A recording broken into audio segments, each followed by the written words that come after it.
Hai guys, Assalamualaikum warahmatullahi wabarakatuh. Selamat datang kembali di Andri Channel. Kali ini kita akan membahas UTAX asik terkait dengan dasar-dasar perpajakan, bagaimana mengisi SPT tahunan orang pribadi bagi pengusaha yang melakukan pencatatan. Terima kasih yang sudah subscribe guys, yang belum subscribe ya guys ya. Oke, juga sudah like dan share guys. Selamat menyaksikan.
Sebelum kita berlanjut ke pengisian SPT, kita akan sedikit review dulu guys, bagaimana cara menghitung PPh orang pribadi pengusaha yang melakukan pencatatan. Oke, penghitungan penghasilan neto orang pribadi yang melakukan pencatatan dilakukan berdasarkan norma penghitungan. Norma penghitungan ini itu merupakan pedoman untuk menentukan besarnya penghasilan neto atau biasa disebut norma penghitungan penghasilan neto atau NPPN. Nah, wajib pajak orang pribadi yang melakukan usaha atau pekerjaan bebas yang omsetnya dalam setahun kurang dari 4,8 miliar diperbolehkan menggunakan NPPN. Nah, wajib pajak tersebut hanya wajib menyelenggarakan pencatatan yang berisi data tentang peredaran atau penerimaan bruto atau penghasilan bruto yang dikumpulkan secara teratur. Wajib pajak orang pribadi yang ingin menggunakan NPPN wajib memberitahukan mengenai penggunaan norma penghitungan kepada Dirjen Pajak paling lama 3 bulan sejak awal tahun pajak yang bersangkutan. Bila wajib pajak orang pribadi yang tidak memberitahukan kepada Dirjen Pajak untuk menggunakan NPPN, maka dianggap memilih menyelenggarakan pembukuan. Nah, ini guys, jadi kalau ingin ya memenuhi syarat tadi di bawah 4,8 miliar, dan ingin menggunakan pencatatan, wajib melakukan pemberitahuan, oke, kepada Dirjen Pajak. Nanti akan ada bentuk suratnya kayak apa ya guys. Nah, bila sudah oke, kita sudah memberitahukan di bulan Maret pada saat kita menyampaikan SPT tahunan ya, surat pemberitahuan norma tadi untuk tahun pajak berikutnya guys. Nah, kita hitungnya itu berdasarkan tarif norma. Ada persentasenya guys. Jadi dia diatur dalam 3 jenis daerah ya, 3 wilayah. Ada 10 ibu kota provinsi, Medan, Palembang, Jakarta, Bandung, Semarang, Surabaya, Denpasar, Manado, Makassar, dan Pontianak. Lalu ada ibu kota provinsi lainnya, misalnya Jayapura, misalnya. Itu ya, yang tadi tidak termasuk, gitu. Misalnya Aceh, gitu kan. Atau daerah lainnya, seperti kota atau kabupaten. Maka ngitung pajaknya guys, cuman seperti ini. Dia kalikan tarif norma, ya, tarif norma dikalikan. Nah, jadinya kayak gini guys. Ini sekalian sebelum mulai kita review dulu guys ya. Jadi ini gampang sekali guys ini. Jadi penghasilan bruto dikalikan tarif norma ini guys, misalnya 15% gitu ya. Oke. Nah, kemudian guys, ini langkah-langkahnya bagaimana menghitung PPh orang pribadi pengusaha yang melakukan pencatatan. Jadi laba komersial ya, Itu tadi peredaran bruto ya, dikalikan tarif NPPN, didapat penghasilan neto. Penghasilan neto ya, dikurangi kompensasi kerugian bila ada, dan PTKP, dapat penghasilan kena pajak dikalikan tarif pasal 17 ayat 1 huruf A Undang-Undang PPH, didapat PPH terutang, dikurangi kredit pajak bila ada, misalnya si pengusaha ini juga misalnya pegawai, kan bisa aja guys. Nah, kurangi kredit pajak misalnya di pasal PPH pasal 21 pemotongan, didapat PPH kurang bayar atau lebih bayar, bila kurang bayar maka lakukan angsuran PPH pasal 25. Itu guys, bagaimana kita menghitung PPH terutang orang pribadi pengusaha yang melakukan pencatatan. Oke.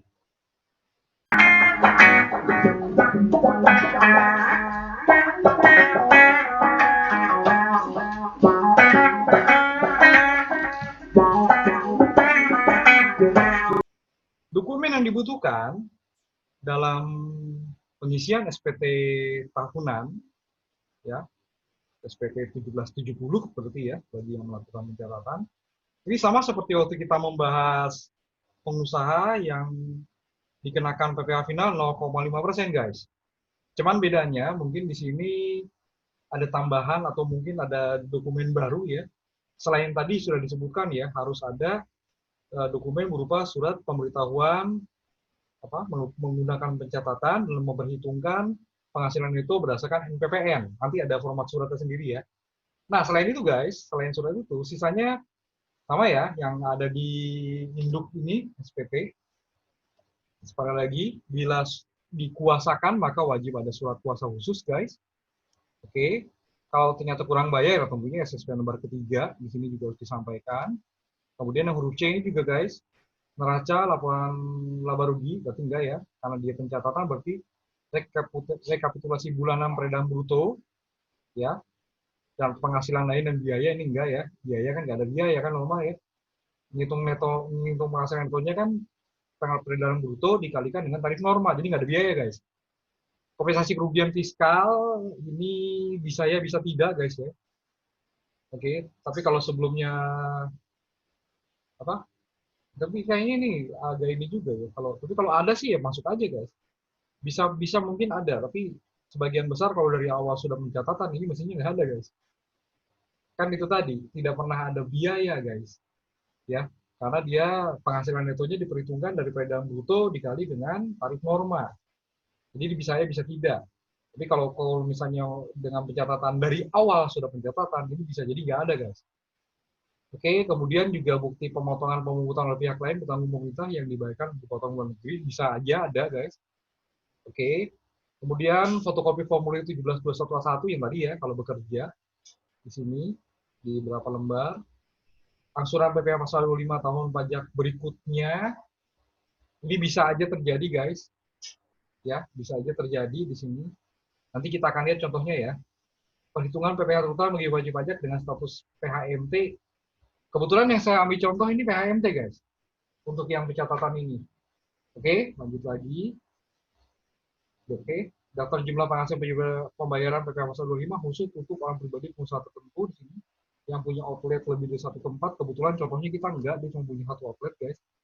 Dan jumlah pedagang bruto ini enggak ya, ini yang kemarin melakukan final. Oke, standar yang berikutnya juga sama guys. Kita siapkan juga yang namanya daftar susunan keluarga, kemudian juga siapkan juga daftar harta dan kewajiban atau utang ya per akhir tahun. Lalu dokumen yang kita harus siapkan juga penghasilan-penghasilan lain ya, di luar pekerjaan bebas atau di luar pekerjaan gitu ya. Sebagai dia pegawai, misalnya ada penghasilan final, kita siapkan juga, atau penghasilan bukan wajib pajak, daftarnya juga kita siapkan, nanti akan kita input. Oke, sisanya kita tinggal langsung lihat contoh guys. Oke.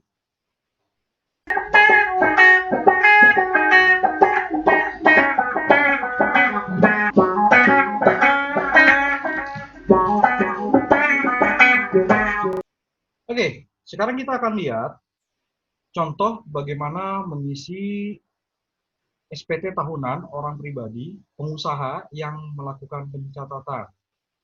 Saya sudah membuat semacam contoh guys. Di sini namanya masih sama ya, seperti kemarin-kemarin ya. Masih Pak Maman, guys.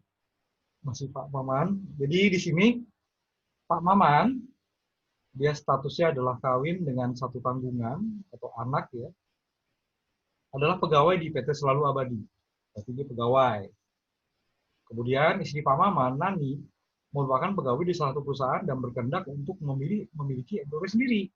Jadi NPWP Nani ini beda dengan NPWP-nya Pak Maman. Oke, Pak Maman memiliki toko bernama UD Maman dengan omset belum mencapai 4,8 miliar.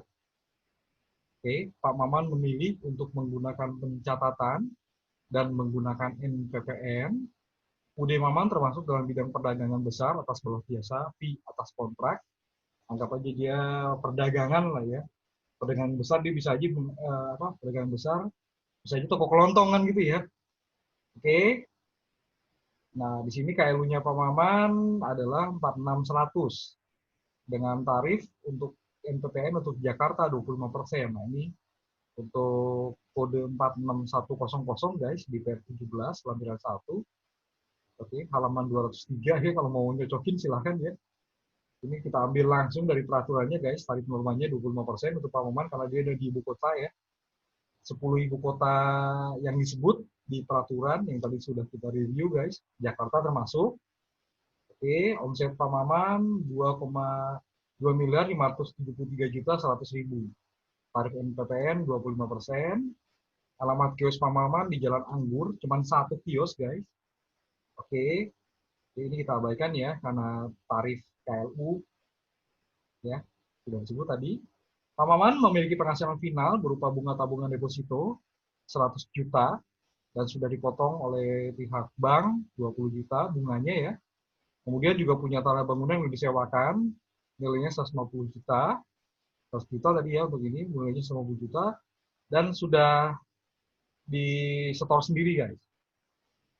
Setor sendiri oleh si Pak Maman 15 juta. Jadi dia punya rumah mungkin misalnya punya rumah 10. Ya, punya rumah 10. Yang ditinggali satu ya. 9 ditinggalin guys. Gitu biasanya ya. Kalau orang kebanyakan rumah gitu ya, yang ditinggali cuma satu. 9-nya lagi ditinggalin guys, nggak diisi. Ya disewakan Pak Maman nih. Oke, Pak Maman memiliki penghasilan lain-lain dari penjualan harta, misalnya penjualan mesin pengepakan, kendaraan, dan lain-lain, total dia 620 juta. Nah, kemudian dari pekerjaan, Pak Maman dipotong PPh pasal 21, Rp1.932.500 dan Bu Nani Rp1.575.000. Nah, ini guys, bukti potongnya ya dari Pak Maman ya. Dari Pak Maman, ini bukti potongnya guys. Oke, jadi potong berapa tadi? 1932 ya. Oke, 1932.500. Bu Nani dipotong pajak 1575. Oke. Nah, kemudian Pak Maman ini kebetulan juga orangnya rapi ya. Jadi dia membuat rekap berdasarkan ini guys, penjualan setiap bulan. Ini cuma sekedar contoh guys ya. Sekali lagi ini cuma sekedar contoh, jadi ini bisa jadi akumulasi aja saya buat ya. Tapi realnya yang kita lihat di sini angka peredaran brutonya ya. Nah, dan inilah pencatatan guys. Bentuknya seperti ini pencatatan. Jadi memang harus di state di situ. Tanggal berapa, ini saya cuma omset aja, mestinya misalnya penjualan batik misalnya. Atau penjualan apa gitu dia, jualan apa. Tapi sini cuma uraiannya cuma omset. Jadi kalau mau lebih lengkap lagi sini masukin jualan apa guys. Oke, penghasilan brutonya berapa, sebulan berapa. Oke, sampai dengan akhir bulan di sini di bulan Desember. Segini nilainya guys ya. Oke, kemudian totalnya 257.300. Nah, kemudian sama Pak Maman direkap nih. Nah, ini dia. Rekapitulasi bulanan penghasilan bruto selama tahun 2020 atas perdagangan. Oke ya. Oke, berarti dokumen sudah kita dua nih. Dokumen nih. Oke, kemudian juga ini guys. Pak Maman harus membuat ini. Permohonan untuk menggunakan norma penghitungan penghasilan itu. Ya, lihat tanggalnya guys. Ini sama dengan tanggal penyampaian SPT beliau nih di 30 Maret 2021 untuk tahun pajak 2020. Nomor kalau mau dikasih silakan, kalau enggak yang penting halnya nih guys. Permohonan untuk menggunakan norma penghitungan penghasilan itu. Oke, di sini sesuai dengan KPP di mana Pak Maman terdaftar ya. Oke. Kemudian di sini sehubungan dengan penjelasan nama siapa, NPWP, alamat, dan sebagainya ya. Mengajukan permohonan untuk menggunakan norma penghitungan pesangon itu untuk tahun pajak 2022. Nah, gini ya, kita ajukannya di Maret 2021 untuk tahun pajak ke depan, guys. Ya, jadi gampangnya di sini kalau 2021 berarti untuk 2022 gitu ya. Berarti kalau untuk yang 2020 penggunaannya mestinya suratnya tertanggal 2019, guys. Oke guys ya. Jadi kalau ini dia untuk lapor 2020 dilaporkan di 30 Maret 2021 untuk menggunakan NPPN di tahun pajak 2022. Oke, kita lanjutkan lagi. Berkenaan dengan permohonan di atas, saya menyatakan dengan sesungguhnya bahwa penghasilan bruto saya masih kurang dari 4,8 miliar. Dan saya menyadari sepenuhnya akan segala akibatnya termasuk sanksi-sanksi sesuai dengan ketentuan undang-undangan yang berlaku. Demikian surat permohonan ini saya buat dengan sebenarnya nama, nomor permohonan, ya, tanda tangan guys. Oke, itu guys dokumennya yang berbeda dari yang lain ya. Yang final nggak ada ini soalnya, yang pembukuan juga nggak ada ini guys. Jadi ini khusus bagi yang ingin menggunakan pencatatan. Kalau nggak ada surat ini guys, surat permohonan ini, maka Pak Mawan dianggap melakukan pembukuan. Oke ya. Nah, kita mulai mengisi SPT-nya guys. Seperti biasa, kita dari lembar lampiran dulu. PHMT nanti ya sebelum kita ke induk baru nanti kita akan hitung ini. Oke, kita input dulu guys seperti biasa harta pada akhir tahun. Ya, ini sekedar contoh aja guys ya. Rumah, tanah, rumah dan tanah ya. Kendaraan, deposito dan lain sebagainya. Oke, kemudian di sini juga ada utang disebutkan guys. Posisi per akhir tahun. Oke, lanjutkan kembali. Daftar susunan keluarga ya masih sama ya. Seperti contoh kemarin ya. Oke, ini lampiran 4 guys. Kemudian lampiran Romawi 3 di sini. Nah, ini tadi ya. Dapat bunga tabungan deposito tadi di kasus. Ya, dia punya penghasilan bunga tabungan deposito ya 100 juta. Kita input di Romawi 3 guys, 1770 Romawi 3. Brutonya 100 juta sudah dipotong, PPh terutangnya 20 juta. Oke, kemudian di sini juga dia ada sewa tanah dan bangunan, penghasilan sewa tanah dan bangunan 90 juta. Di store sendiri 15 juta gitu ya. Oke, kebetulan beliau ini tidak punya penghasilan tidak termasuk objek pajak, ya. Yang bukan objek pajak nggak ada. Nah, ini dia guys. Penghasilan neto istri suami yang dikenakan pajak setelah terpisah. Ini kita skip dulu ya. Kita skip dulu nanti ada di lembar berikutnya guys, baru kita hitung nanti. Kemudian di 1770 Romawi 2, ini daftar pemotongan pajak, dipotong pajak siapa aja ya. Oke. Ya. Daftar pemotongan pihak lain, PPh dibayar dipotong luar negeri dan PPh tanggung pemerintah. Berarti ini selalu abadi nih. Oke. Ini kan untuk Maman guys. Untuk Nani juga ntar sama ya. Di perusahaan Bu Nani ini dimasukin nih. Yes, di lembar keduanya. Oke, selesai ini. Nah, ini mulai kita guys. Di sini guys, di lembar di 1770 Romawi 1 halaman 2, di sini nanti masuk, ini dia tadi ya, omset Maman kan tadi 25731 nih. Dikalikan tarif norma 25%, maka didapat penghasilan netonya 643.275.000. 643.275.000. Ini penghasilan netonya dari usaha Pak Maman. Oke. Nah, kan tadi dia bekerja nih di PT Selalu Abadi. Maka dia ada penghasilan brutonya dikurangi pengurangan, ya. Kita lihat lagi di sini. Kita lihat lagi A1-nya Pak Maman, ya, 107 pengurang ini jadi 101.650. Coba kita cek. Oke. 107 penghasilan brutonya. Oke, jumlah 107 juta. Ada pengurangan 5350, 5.350.000. Penghasilan neto beliau 101.650. Jadi kita tarik ke Romawi 2, guys. Oke, angka itu kita tarik ke Romawi 1 halaman 2 ya. Nah, ini dia guys, dari PT Selalu Abadi.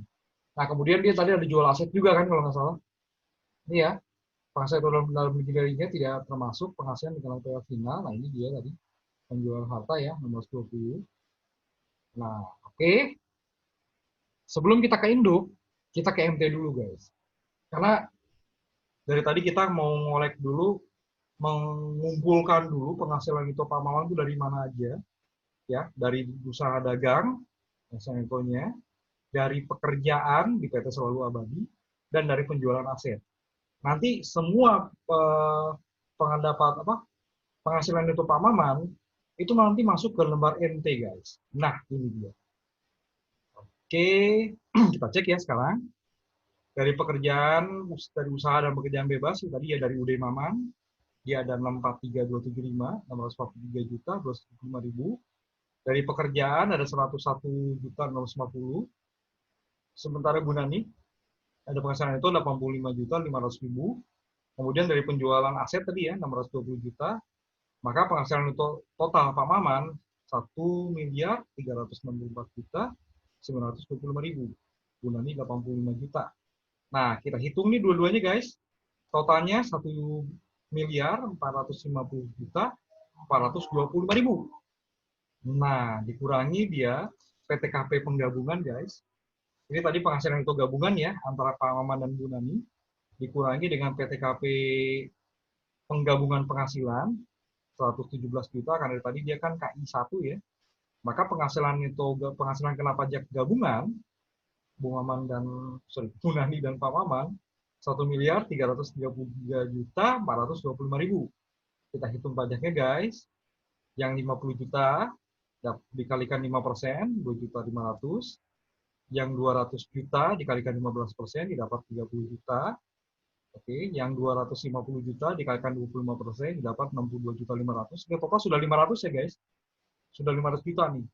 Nah, 1.333.425.000 dikurangi 500 juta, maka diperoleh angka 833.425.000. Ini kenakan tarif 30%. Inilah yang namanya tarif progresif untuk orang pribadi, guys. Oke, maka hutang didapat angka penghitungan pajak 30% dikali 833.425.000, 250 juta, 27.500. Maka kita jumlahkan semuanya, guys. Jadinya didapat hutang pajak gabungan antara Bu Nani dan Pak Maman 345.027.500.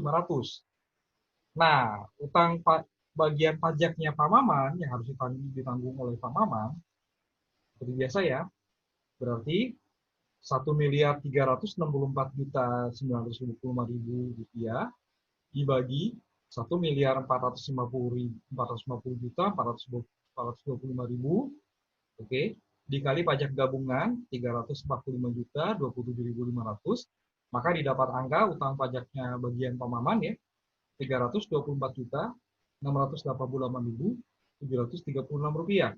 Sementara Bu Nani 85.500.500 dibagi 1.450.425.000 dikalikan 345.027.500. Maka utang pajaknya Bu Nani, bagian pajaknya PPh orang pribadi Bu Nani, jadinya 20.338.764 rupiah. Nah, ini baru kita tarik ke induknya Pak Maman, guys. Kita tarik ya ke induknya Pak Maman. Seperti biasa di sini total penghasilan netonya dipindahkan dulu dari Romawi 1 halaman 2 ya tadi ya. Oh sebentar, halaman satunya nggak ada ya. Kan Pak Maman pakai pencatatan. Jadi ntar kita X di sini yang ini ya, catatan ya. Ini semuanya kita isi kosong, ya, isi kosong semua. Oke, baru kita ke induk. Ini induk mindahin angka dari 1770 Romawi 1 halaman 2 semua berarti ya. Dari usaha pekerjaan bebas 643 juta, sehubungan dengan pekerjaan 101.000, penghasilan itu tadi jual aset 620 juta, total ini 1.364.925.000. Oke, PTKP-nya tetap ya dia, ya tetap KI ya, sorry K1 ya 63 juta. Oke, penghasilan kalau pajaknya segini guys. Nah hutang pajaknya kita ambil dari formulir MT yang tadi tuh guys, 324.688.736. Oke, nah sementara Pak Maman kan sudah dipotong pajak oleh PT Selalu Abadi ya, sebesar 1.932.500. Jadi dia yang harus dibayar sendiri di akhir tahun guys, 322.756.236. Dan dia kan kurang bayar nih, maka dia harus melakukan pembayaran secara angsuran. Ini dilunasi ya sama beliau ya, di tanggal 30 Maret tahun 2021. Nah, maka dia harus melakukan angsuran sebesar ini guys, 26.896.353 rupiah. Oke guys, ya. Jadi ini penghitungan kasar aja ya. Karena sebetulnya kalau kita balik lagi, ini semuanya mesti nggak dihitung. Karena kan di sini ada penghasilan yang ini guys, yang jualan aset. Itu kan bisa dibilang penghasilan tidak teratur, ya. Jadi di sini masih ada kekeliruan ya untuk penghasilan penghitungannya ya. Ya, tapi ngelihat angka ini kan langsung aja tuh. 1/12 dari angka 16 ya. Yang ini kan, sementara angka 16 ini kan memperhitungkan juga penghasilan tidak teratur guys, yang ini nih. 620 juta gitu ya. Maksudnya sih kecil untuk angsuran 25-nya. Karena kan belum tentu Pak Maman jualan aset lagi sebesar angka ini kan. Ya. Ya, tapi anggap aja intinya sebenarnya gini guys. Pak Maman jadinya bayar bayar pajaknya besar sekali ini. Ya. 322 juta, 356.236 rupiah. Nah, sekarang apa yang terjadi dengan Bu Nani? Kita cek sekarang Bu Nani. Oke, ini semua pindahkan angkanya dari A1-nya beliau ya. A1 beliau, dia juga TK0 di sini. Karena saya nggak pajaknya segini. Nah, pajak terutangnya guys ditarik dari MT. Sementara di bukti potong yang diterima Bu Nani cuma 1.575.000. Dia tentang pajaknya beliau. 18.763.364. Oke, dia ada angsuran 25 guys, segini sebulan. Gitu ya. Kalau Bu Nani kan semua penghasilan teratur nih. Ya, jadi sangat mungkin beliau ini angkanya segini. Nah gitu ya guys ya. Jadi kalau melihat contoh ini guys, intinya sebenarnya pembeda dari yang lain ini di sini guys. Di Romawi 1 halaman 2, terutama yang ini guys. Yang ini ya, yang 25 ada tarif normanya yang ini ya. Cek ya peraturannya ya, per 17 ya. Dagang, industri, jasa, pekerjaan bebas dan lain-lain ini beda-beda tarifnya soalnya. Itu guys, ada yang sama, ada yang beda, tapi untuk lebih jelasnya cek per 17 tentang tarif norma ini. Pembedanya di sini aja guys untuk norma. Oke, sementara yang pembukuan nanti adanya di ujung sini guys. Ada penyesuaian fiskal positif, ada penyesuaian fiskal negatif. Nah, untuk yang norma cuma ini aja. Oke guys, jadi yang ada di sini guys, yang ada dari tadi di share ya dalam bentuk pengisian SPT ini semuanya wajib disampaikan guys. Lembar-lembar ini ya. Ulang lagi ya. Berarti ini buat Bu Nani nih.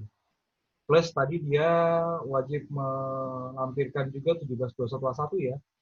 Nah, si Pak Mamannya nih yang dia tarif pakai NPPN, induk, Romawi 1, Romawi 2, Romawi 3, Romawi 4, lembar PPH MT, memilih terpisah. Oh, Bu Nani juga pakai lembar PPH MT ya, wajib disampaikan juga ya.